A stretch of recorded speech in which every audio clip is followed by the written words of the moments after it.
cr101radio.com, podcasts, and more. 48. Like people, like priest. One of the less popular verses of the Bible is Isaiah 24:2.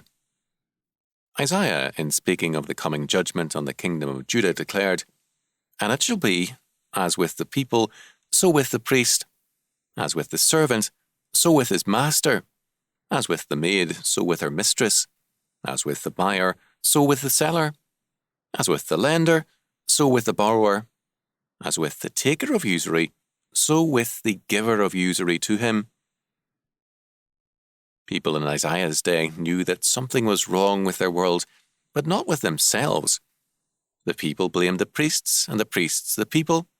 The buyer blamed the seller, and the seller the buyer, and so on. And they were all right. Corruption extended to every area of society. Therefore, God declared through Isaiah, judgment would affect them all equally. But what about our situation today? On all sides, we hear extensively a chorus of complaints about everyone. Especially of late, we have heard complaints about our politicians, and the complaints are true. But it is possible to say that, with all their faults, our politicians may still be better than we deserve. Alan Nevins, in his study Grover Cleveland, wrote very wisely, quote, "Character is not made overnight. When it appears in transcendent degree, it is usually the product of generations of disciplined ancestry or a stern environment, or both." Let us apply this to the situation today. If a people lack discipline and character, will they elect to office or call to the pulpit and school men of discipline and character? And if the homes and schools do not produce young men of Christian faith and stability, how can we then expect to find such character in any area of life? Like people, like priest. Hosea 4:9. If the roots of a tree are diseased or dying, the tree will produce diseased or withered fruit.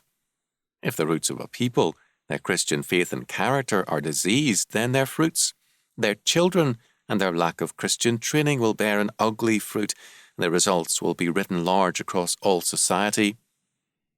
We have many needs, but certainly one of the basic needs is Christian regeneration and reformation. The family cannot expect the world to do its work for it by disciplining its children. The family, church, and school must be truly Christian, and this means work. There is no harvest in any field without hard and patient work.